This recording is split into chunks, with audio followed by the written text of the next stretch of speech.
Evangelho de João,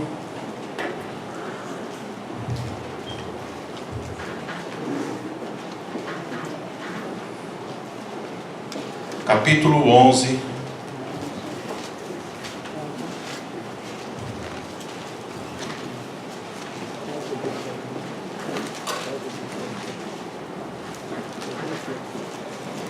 nós vamos ler até o verso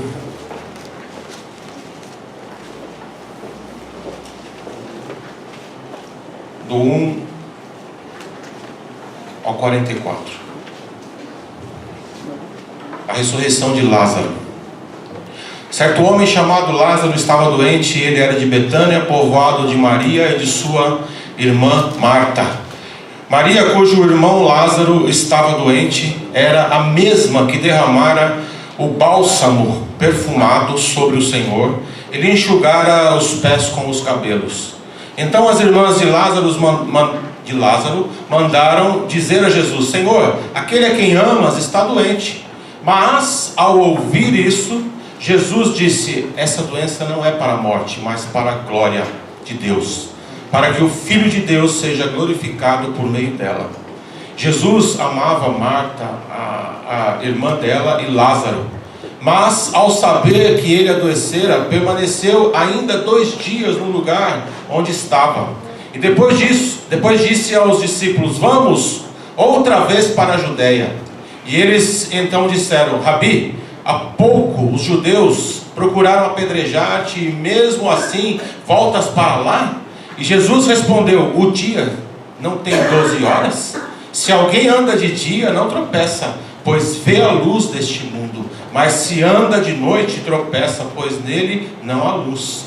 E tendo dito isso, acrescentou: nosso amigo Lázaro adormeceu, mas eu vou despertá-lo do sono. E os discípulos disseram: Senhor, se ele está dormindo, ficará bom. E Jesus havia se referido à morte de Lázaro, mas eles não entenderam o que ele falava do sono. E então Jesus lhes falou claramente: Lázaro morreu. Por vossa causa alegro-me por não ter estado lá, mas para que creiais. Mas vamos até lá. E então Tomé, chamado Dídimo, disse aos outros discípulos: vamos nós também para morrer com ele. E chegando, pois, Jesus viu que Lázaro estava sepultado, já havia 4 dias. E Betânia ficava a uma distância de 15 estádios de Jerusalém. E muitos judeus haviam ido visitar Marta e Maria para consolá-las pela perda do seu irmão. E ao saber que Jesus estava chegando, Marta foi ao encontro, e Maria, porém, ficou sentada em casa. E Marta disse a Jesus: Senhor, se tu estivesses aqui, meu irmão não teria morrido. Mas sei que mesmo agora Deus te concederá tudo quanto lhe pedires. E Jesus lhe respondeu: teu irmão ressuscitará. Disse-lhe Marta: sei que ele ressuscitará na ressurreição no último dia. E Jesus declarou: eu sou a ressurreição e a vida. Quem crê em mim, mesmo que morra, viverá. E todo aquele que vive e crê em mim, jamais morrerá. Crês nisso? E respondeu-lhe Marta: sim, Senhor, eu creio que tu és o Cristo, o Filho de Deus, que devia vir ao mundo. E dito isso, ela se retirou, e chamando sua irmã Maria, em particular, disse: o mestre está aqui e te chama. E ouvindo isso, Maria levantou-se depressa e foi ao encontro dele, pois Jesus ainda não havia entrado no povoado, mas estava onde Marta o encontrara. E então os judeus que estavam na casa de Maria e a consolava, vendo levantar-se às pressas e sair, seguiram-na, pensando que se dirigia ao sepulcro para ali chorar. E ao chegar ao lugar onde Jesus estava e vê-lo, Maria lançou-se aos pés de Jesus: Senhor, se estivesses aqui, meu irmão não teria morrido. E ao vê-la chorando, e também os judeus que a acompanhavam, Jesus comoveu-se profundamente no espírito e, abalado, perguntou-lhe: onde o pusestes? E respondeu-lhe: Senhor, vem e vê. Jesus chorou. E então os judeus disseram: vede como ele o amava. Mas alguns disseram: será que ele que abriu os olhos dos cegos não podia também ter evitado que este homem morresse?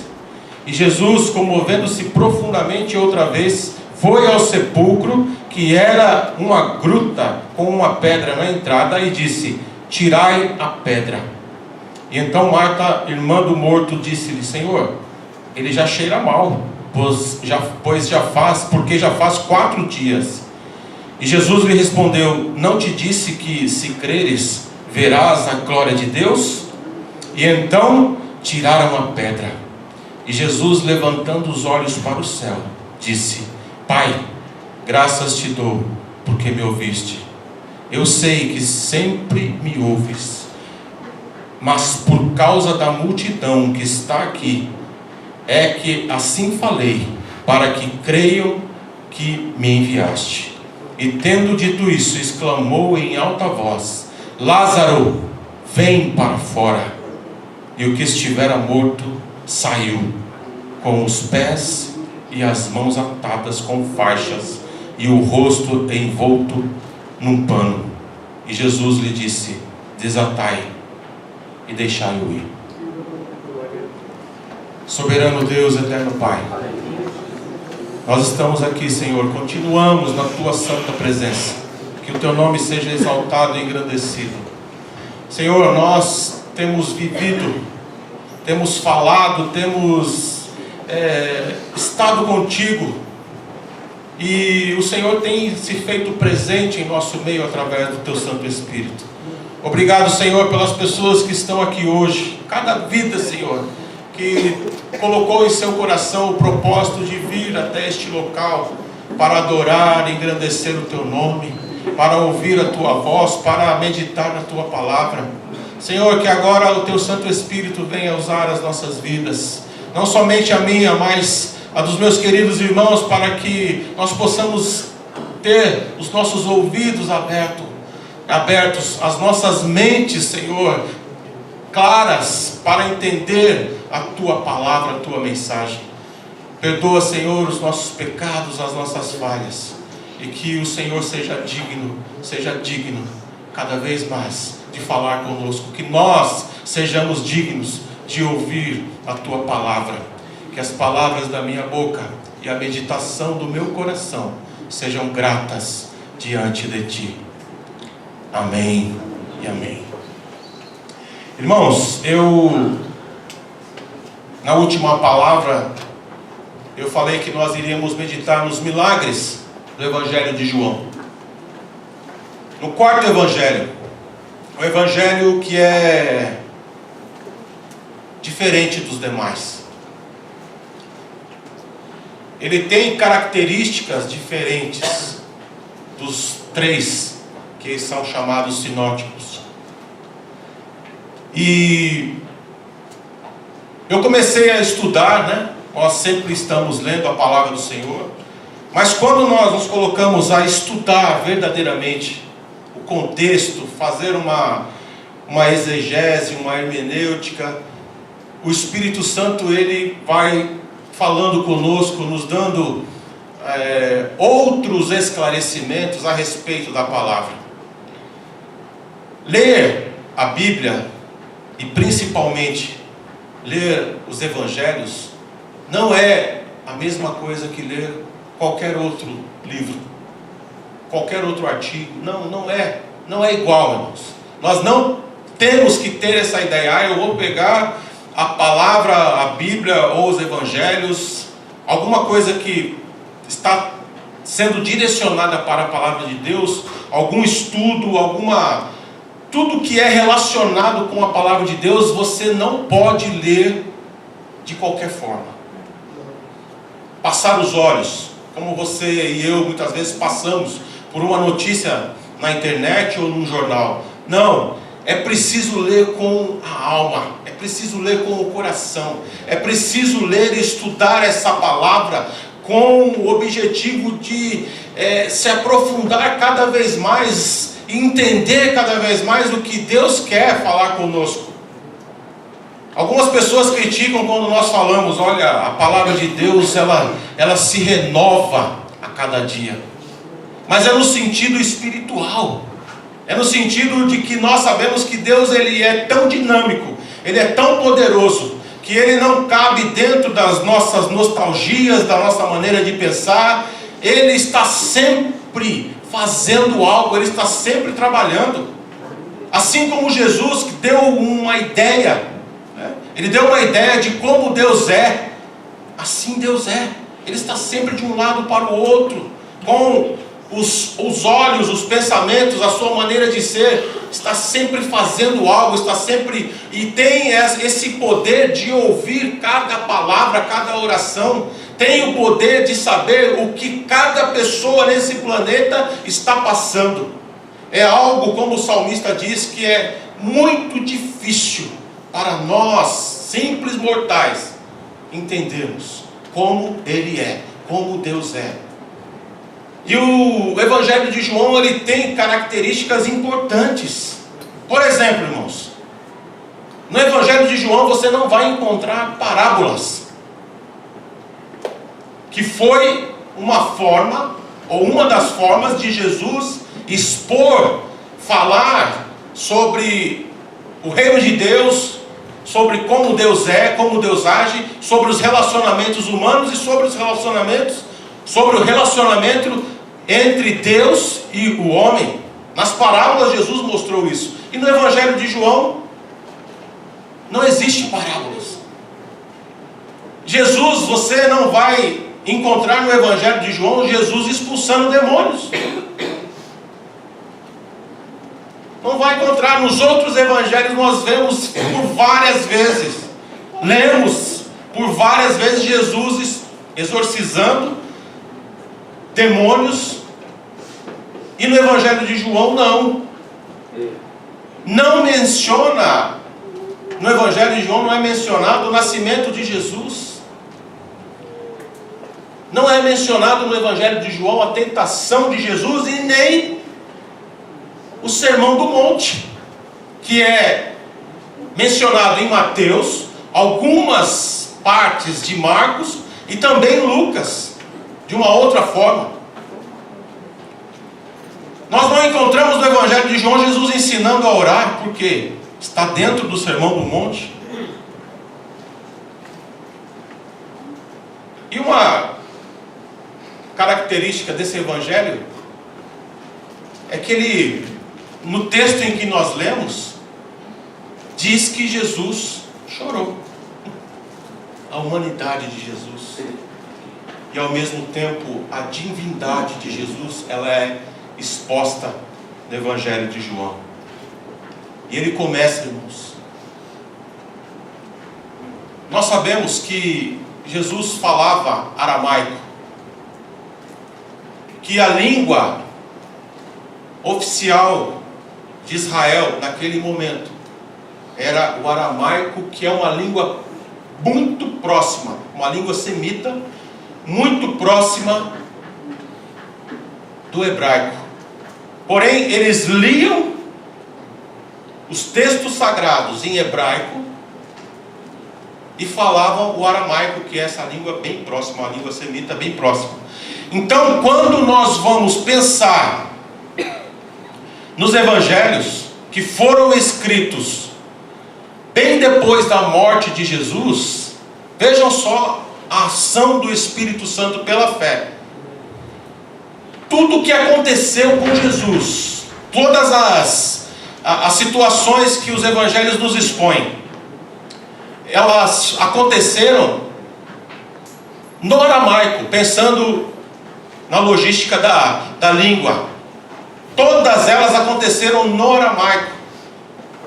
E o Espírito Santo usou essas pessoas para que homens tivessem a capacidade de traduzir, de lembrar das passagens da vida de Jesus, dos milagres, de todas as coisas no aramaico, e colocar tudo isso no grego, que foi e é a língua em que os evangelhos foram escritos.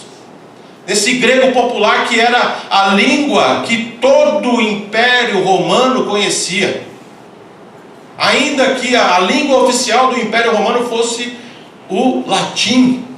Mas, assim como nos dias de hoje, a globalização do primeiro século exigiu, e por permissão de Deus, que o grego popular fosse a língua popular, que todos conheciam. Então, sabendo disso, o Espírito Santo usou homens para que traduzissem, pensassem, lembrassem daquilo que Jesus falou e de tudo aquilo que nós encontramos no Evangelho, e eles colocaram no papel, no papiro, no pergaminho, em grego. E essa mensagem atravessou os séculos. Glória a Deus. Atravessou os séculos e chegou até nós, irmãos. Então é maravilhoso pensar nisso, porque quando Jesus orou, na sua oração, em que ele pede por todos, ele estava orando pela minha vida, ele estava orando pela tua vida, e ele sabia de tudo que iria acontecer. Eu estou dizendo isso para que nós venhamos a lembrar sempre que nós não estamos nesta terra, irmãos, por um acaso. Que o Evangelho, que essa maravilha, que essa graça de Deus não chegou até os teus ouvidos, até a sua forma de entender o mundo, de pensar, por um acaso. O Senhor um dia desejou que você estivesse viva, que você estivesse vivo. O Senhor um dia planejou que você viesse a nascer. Muitas coisas nós não podemos escolher. O Senhor não nos deu a oportunidade de escolher a família que nós iríamos nascer. Não nos deu. Quantas pessoas, quantos adolescentes falam: poxa, eu poderia... eu vejo a Lívia, vendo os seus youtubers, aquelas crianças chatas, que... Irmãos, aquilo é uma coisa mais tosca que eu já vi na minha vida.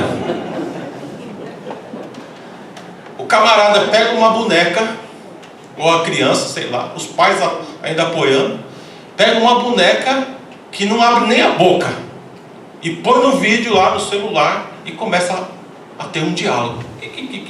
Fala com a outra, não sei o quê. E ali, elas começam a influenciar as meninas, as crianças, os meninos também. E de repente eu começo a olhar para ali, e ela começa a falar com aquelas coisinhas lá, que estão lá no celular, no tablet. Aí a Esther de vez em quando: olha, você toma jeito, hein? Aqui não é mundo de youtuber, não. Aqui é realidade. Para vocês terem ideia de como as coisas influenciam os nossos jovens, os nossos adolescentes. Abrindo aqui um parêntese, eu estou falando da Lívia, mas isso acontece com outras pessoas. Por quem você está sendo influenciado? Por quem você está sendo influenciada? Quem são as pessoas que você admira? Coloque na balança o que está acontecendo com a tua vida. Será que essa influência está sendo para o bem? Pensa nisso. Será que as palavras, o jeito, os trejeitos, tudo isso está te influenciando para que você seja uma pessoa melhor? Será que Deus não está te dando um toque, pedindo para que você pare e analise aquilo que você está ouvindo, com quem você está conversando? Olha para a vida dessa pessoa, porque a palavra do Senhor diz: é pelos frutos que nós conhecemos as pessoas. É pelos frutos. E aí, como eu disse na semana passada, você vai nos evangelhos, e por isso que nós estamos sempre falando isso. Vá para a Bíblia, analise Jesus, entenda Jesus, e compara as ações dessa pessoa que está te influenciando com as ações de Jesus. Pastor, mas é um outro tempo, é uma outra época isso. Queridos, eu estou falando da essência do ser. O amor não mudou, O modo de tratar as pessoas não mudou. A essência da vontade de Deus não mudou e ela nunca vai mudar. Então você, independentemente do que esteja acontecendo, você tem que fazer essas comparações. Quando o Evangelho chegou até a cidade de Bereia, eles levaram ali provavelmente o Antigo Testamento. Aquela cidade, o apóstolo Paulo pregando, ele pregava em cima do Antigo Testamento. E ele chegou até a cidade de Bereia. E o texto em Atos vai dizer que enquanto o pregador falava, eles estavam com o Antigo Testamento na mão, para comparar. Será que o que ele está falando bate com os escritos, com as escrituras? É isso que o Senhor tem falado conosco, irmãos. Vamos comparar, vamos analisar, vamos olhar para a palavra de Deus. Faça essas comparações. É por isso que o Jesus disse: examinai as escrituras. Voltando no que eu falei no início, não é apenas ler, é examinar, é estudar, é se debruçar. Coloque 5, 6 Bíblias, como o Rafael disse que faz, 7, 8, 50 Bíblias, e compare os textos numa linguagem, numa outra linguagem, na língua original, no espanhol, no inglês. Se debruce, tenha essa sede de aprender a palavra de Deus. O texto em que nós lemos é um texto maravilhoso, todos vocês já conhecem, mas eu fiz questão de ler. Uma vez eu fui no culto, lá na Igreja da Trindade, lá onde a Shirley estudava. Igreja da Trindade, que chama, né? Igreja Cristã da Trindade. E era um culto de seminário. Eu acho que foi por isso que o professor, o pastor, fez aquilo. Nós lemos o Salmo 119 inteiro. Foi ou não foi? Você lembra disso? Na hora eu falei: puxa, mas que absurdo. Mas se era um seminário, um culto de estudo, fez sentido. Salmo 119 inteiro. Estou falando a verdade? Você estava lá? Estava, né? Ele fez questão, irmãos, de ler. Por que nós somos tão imediatistas? Por que, irmãos, nós queremos que as coisas aconteçam rapidamente? Por que nós vivemos nessa sociedade que nos impõe o que ela quer? A sua própria vontade. Preste atenção naquilo que você está vendo na televisão. Preste atenção naquilo que você está ouvindo. Preste atenção, porque o Senhor não quer que nós sejamos como o mundo é. O que o Senhor quer de nós é que nós influenciemos o mundo. É por isso que eu digo que você tem que estar nos lugares, que você tem que ir sim para os lugares, mas você tem que ser sal e luz, tem que se comportar. Você não pode, nós não podemos nos deixar ser influenciados por uma cultura morta, uma cultura que mata, uma cultura que aos poucos nos quer impor coisas que não são do agrado de Deus. Quem disse para você que você precisa ter morar num palácio ou num sobrado, seja lá? Quem disse para você que você precisa ter o carro do ano? Quem disse para você que você precisa ser o melhor?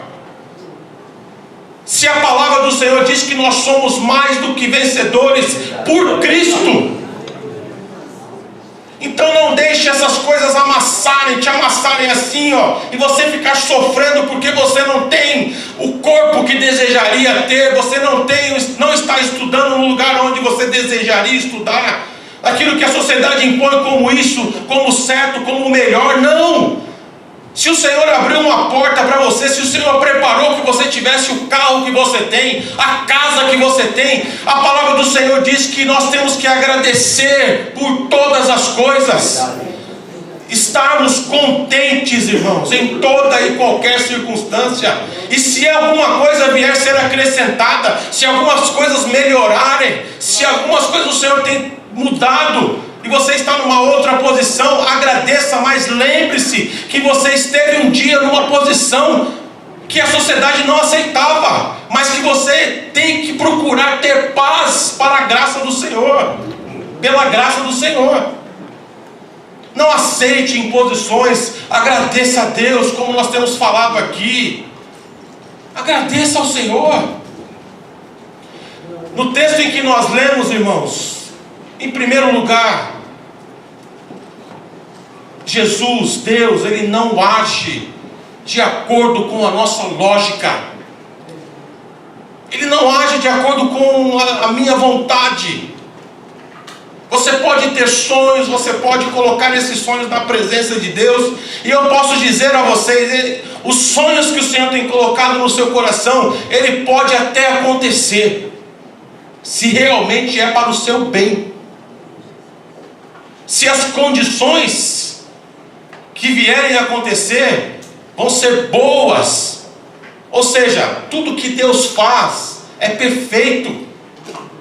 Tudo que Deus faz é perfeito. Eu falo que Deus, Ele não age de acordo com a nossa lógica, de acordo com o nosso tempo, de acordo com a nossa determinação. Não se entregue a esse discurso mundano que alguns pregadores falam, que você tem que determinar, que você tem que fazer isso e aquilo. Não! O que a palavra do Senhor diz, o que a oração, modelo, a oração que Jesus nos ensinou, o que essa oração fala? Qual é o sentido dessa oração? Seja feita a tua vontade. Lembra que eu falei de passar batido nas palavras de Jesus? Seja feito a tua vontade, assim na terra como no céu. Onde você está hoje? Onde você está hoje, Viema? Está na terra? Que a vontade de Deus seja feita nessa terra que é você. Nós somos terra. Que a vontade do Senhor seja feita na terra, na minha vida, na tua vida, assim como Ele é poderoso também, e a sua vontade é feita no céu. O Senhor determina todas as coisas. Ele tem a última palavra. O que chegou aos ouvidos de Jesus? Olha, Lázaro está com problema. E Jesus ficou lá. Por quê? O tempo quem determina é Ele. Para os homens, Ele amava Lázaro, amava Marta, amava Maria, como amava muitas pessoas, todas as pessoas. Aí nós entramos nesse fator, né? Jesus não faz acepção de pessoas. Mas, irmãos, esse relacionamento que ele tinha com esses três, o texto de João diz que era diferente. Agora, nós sabemos que muitas coisas elas são uma troca, reciprocidade. Reciprocidade. Não estou falando que Deus é como o homem, mas como é o teu relacionamento com Deus? Como é o teu relacionamento com Deus? Nós sabemos que Deus te ama, mas você e eu amamos verdadeiramente o Senhor? Eu imagino esses três irmãos, pessoas que realmente o Senhor sentia o amor, pessoas que o Senhor poderia falar: olha, qualquer coisa, irmãos, exigir qualquer coisa. O Senhor conhecia Lázaro, conhecia Marta, conhecia Maria.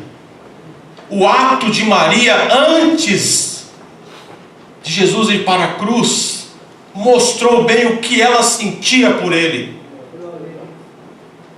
Ninguém precisou mandar. Ninguém precisa mandar você fazer algo. Ninguém precisa mandar você dar um glória a Deus. Ninguém precisa mandar você agir de acordo com a vontade de Deus. Você tem que fazer espontaneamente, tem que nascer no teu coração. Você e eu, nós temos que desejar amar a Deus sobre todas as coisas, com o nosso entendimento, com a nossa alma. Irmãos, o Senhor tem que estar em primeiro lugar nas nossas vidas. Eu não sei como você entende isso, mas nós temos um compromisso. Nós temos um compromisso com Deus. E quantas pessoas estão deixando de lado um compromisso com Deus? Não estou falando somente em vir para a igreja, mas no teu lar, o teu momento de oração, o teu momento de reflexão na palavra, o teu momento em que você tem que adorar a Deus. Como isso está na minha vida, como está na tua vida? Esse relacionamento, será que nós temos verdadeiramente, irmãos, agido como esses três irmãos? Ele não age de acordo com a nossa lógica. Ele não age. Quantas pessoas estão, me perdoe a palavra, irmãos, relaxadamente fazendo a obra de Deus? Mas o que é fazer a obra de Deus? Algumas pessoas perguntam: será que é pregar? Será que é cantar? Será que é ouvir, vir para a igreja? Eu não estou falando num todo, irmãos. Num todo, a responsabilidade que nós temos com o nosso próximo. A responsabilidade que nós temos com as pessoas que esperam em nós, por que nós façamos alguma coisa. Às vezes que o Senhor colocou situações em que você virou o teu rosto, não quis saber. Vou dormir, vou descansar. É uma dorzinha no estômago. Não vou.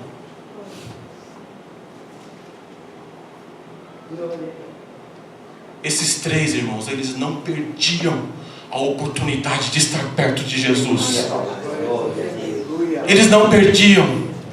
Eles não perdiam. Eu estou falando isso para vocês porque se Ele falou: eu vou para o Pai, vou deixar um outro Consolador, que é o Espírito Santo. Esse Espírito Santo está entre nós? Está entre nós.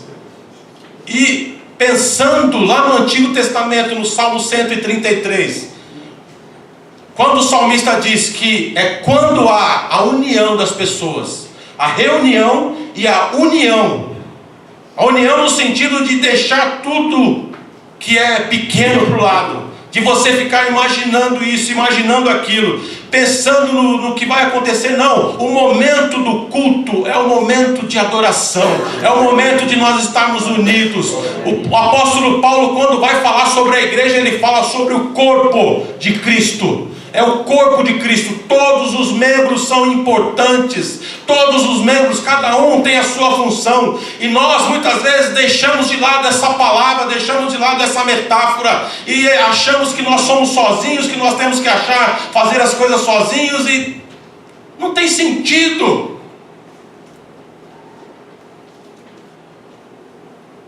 O Senhor Jesus, Ele amou a sua igreja e deu a vida por ela. Se você faz parte dessa igreja,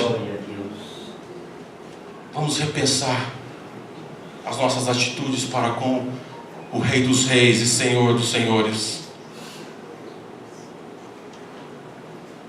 Nesse mesmo contexto, as pessoas chegam a Jesus e falam: olha, Lázaro está mal. E Jesus fica 2 dias, e aí ele resolve ir.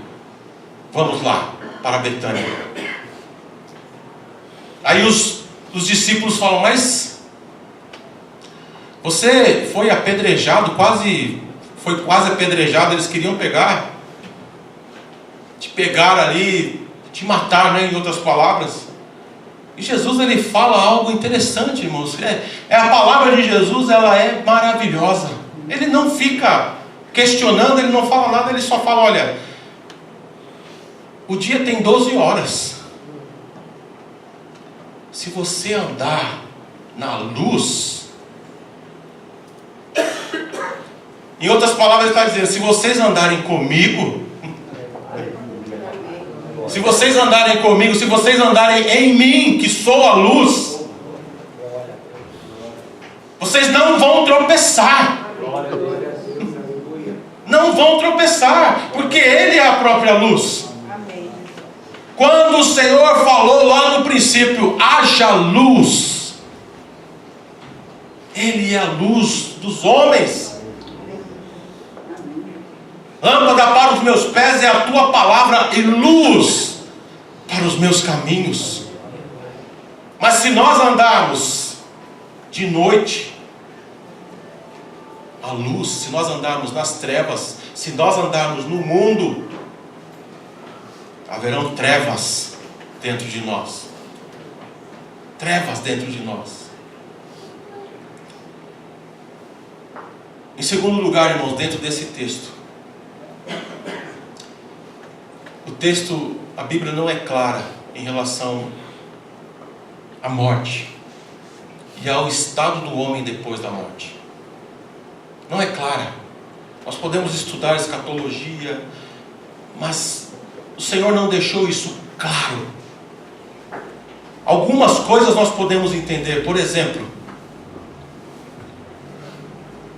na passagem que Jesus falou sobre o rico e um mendigo Lázaro, mesmo nome de Lázaro, mas não é a mesma pessoa. Jesus contou aquela história com o pensamento dos antigos, do Antigo Testamento, porque ele vai falar sobre o seio de Abraão, a mesma concepção que as pessoas do seu tempo tinham. Estavam descansando, estavam dormindo no seio de Abraão. Só que ele deu ali um toque, e aí nós temos que pensar um pouco. Naquela parábola, o mendigo, como ele disse, viveu sua vida toda às portas da casa daquele rico. E aquele rico não dava a mínima. Os dois morreram e foram para um lugar. O mendigo para o seio de Abraão e aquele rico para um lugar de tormenta. Jesus falou que havia uma separação entre os dois. Aquele, nenhum nem outro poderia ir para o lugar onde o outro estava. O lugar de sofrimento. Aquele rico estava no lugar de sofrimento. Ele ainda na sua arrogância, ele fala para Abraão: olha, manda que alguém fale para os meus parentes, que alguém vai e fale lá, porque eu não quero colocar aqui com as minhas palavras, eu não quero que eles venham para cá. Então manda alguém pregar o evangelho, não o evangelho em si, mas pregar a palavra, pregar a essência da palavra de Deus para os meus parentes. E aí não tem jeito. Não tem jeito. Olha, eles têm a Bíblia, eles têm a palavra, e se eles não ouvem, se eles não entendem o que está na palavra, não adianta alguém sair dos mortos e ir lá pregar. Muitas pessoas estão assim, achando que só aqui acabou. Comamos e bebamos porque nós vamos morrer.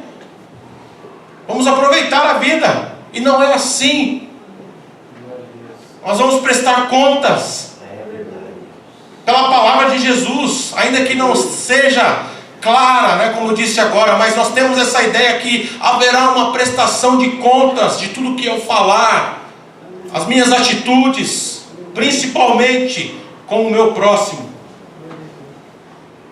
E aquele mendigo estava no seio de Abraão, ou seja, ele estava recebendo do Senhor as bênçãos. E ali há um embate, há um questionamento.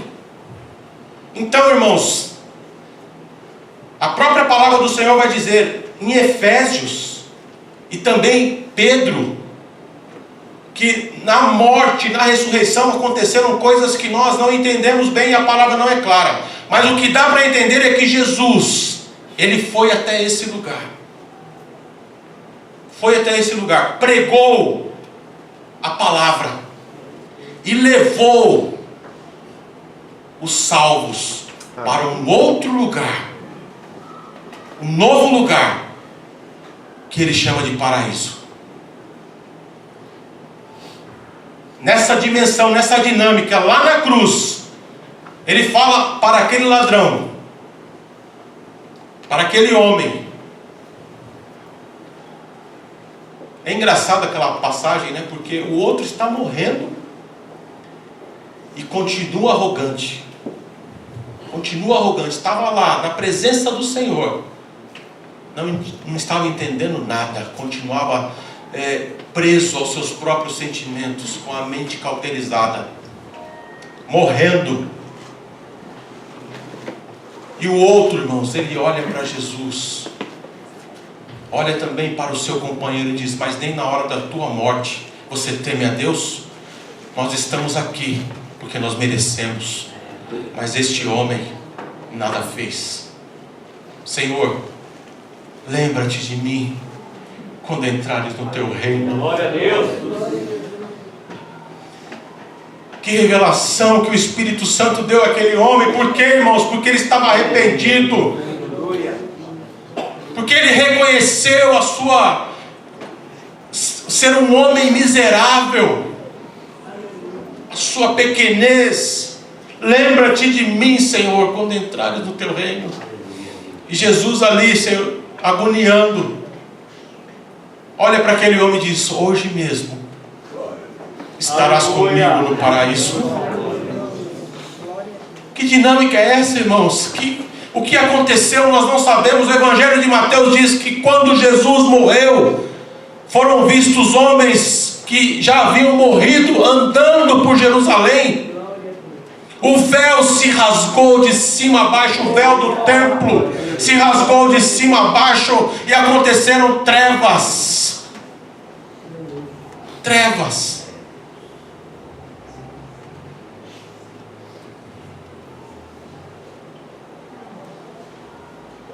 Ainda Jesus estava na terra. Então aquele conceito antigo estava acontecendo. E Jesus, ele disse que Lázaro morreu. Lázaro morreu. Eu falei isso uma outra vez, que é algo que eu imagino. Não está nada escrito. Mas quando Jesus chegou naquele lugar e disse para os homens: tira a pedra. Tira a pedra. Humanamente, pessoas chegaram para ele: olha, mas já cheira mal. Foi Marta.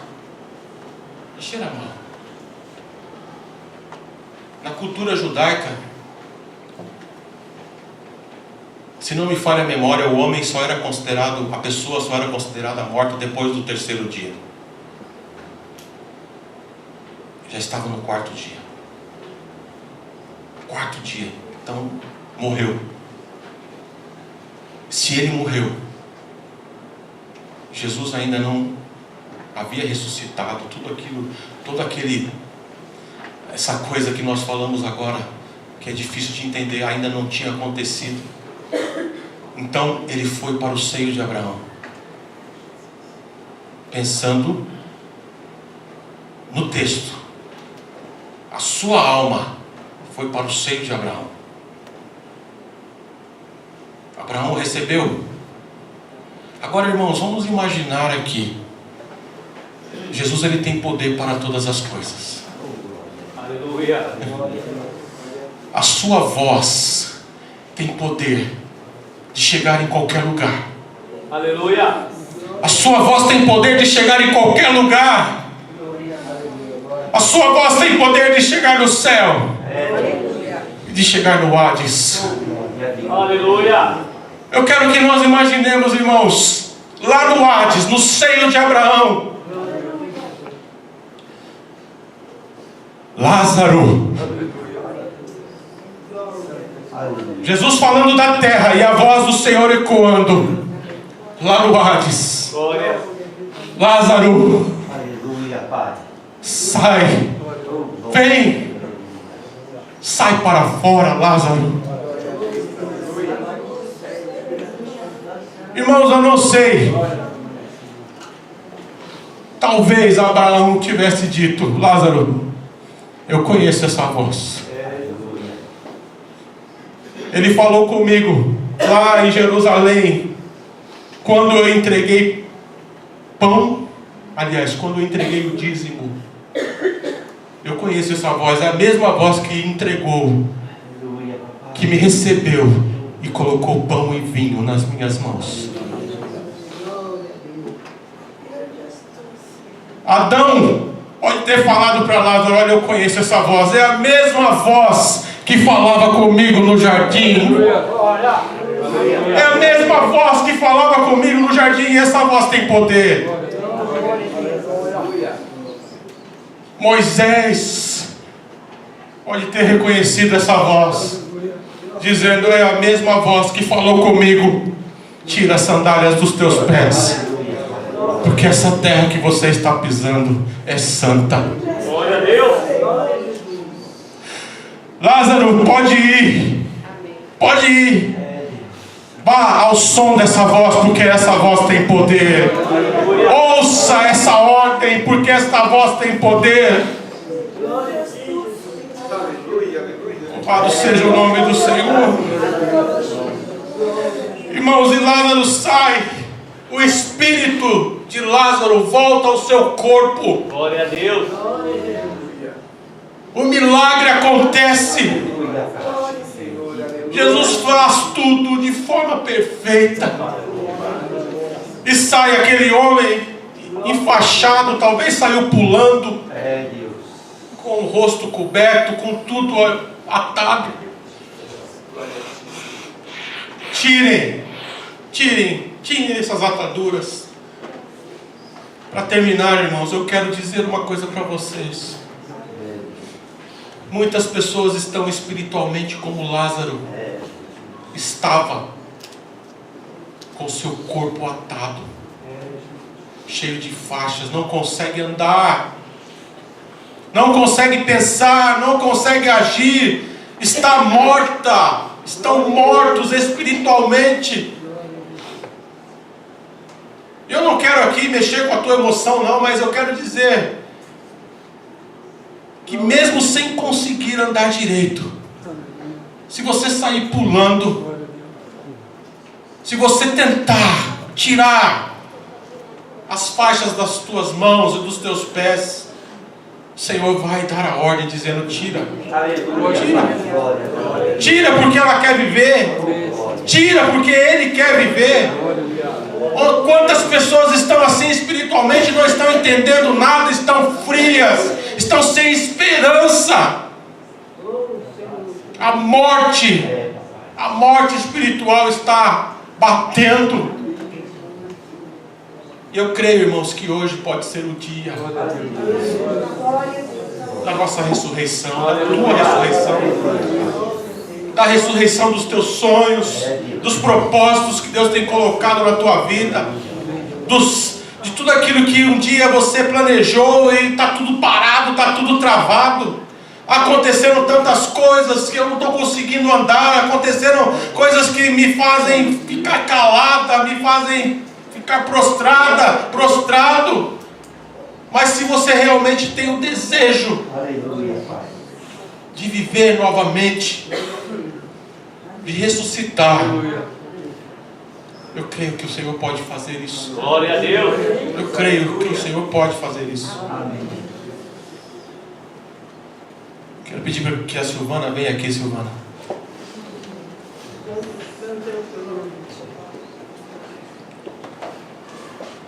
Louvado seja o nome do Senhor. Enquanto ela canta, ressuscita-me. Você lembra, Silvana? Lembra? Glória a Deus. Oh, Deus maravilhoso. E você, se você estiver se sentindo assim, do jeito que eu falei agora, e quiser vir receber uma oração, Aleluia. nós estaremos aqui simbolicamente tirando as faixas. Tirando as faixas. Aleluia. Para que você possa abrir os braços, Glória. para que as suas pernas possam agir, andar, Aleluia, papai. movimentar-se. Se você sentir e quiser, venha, nós estaremos orando.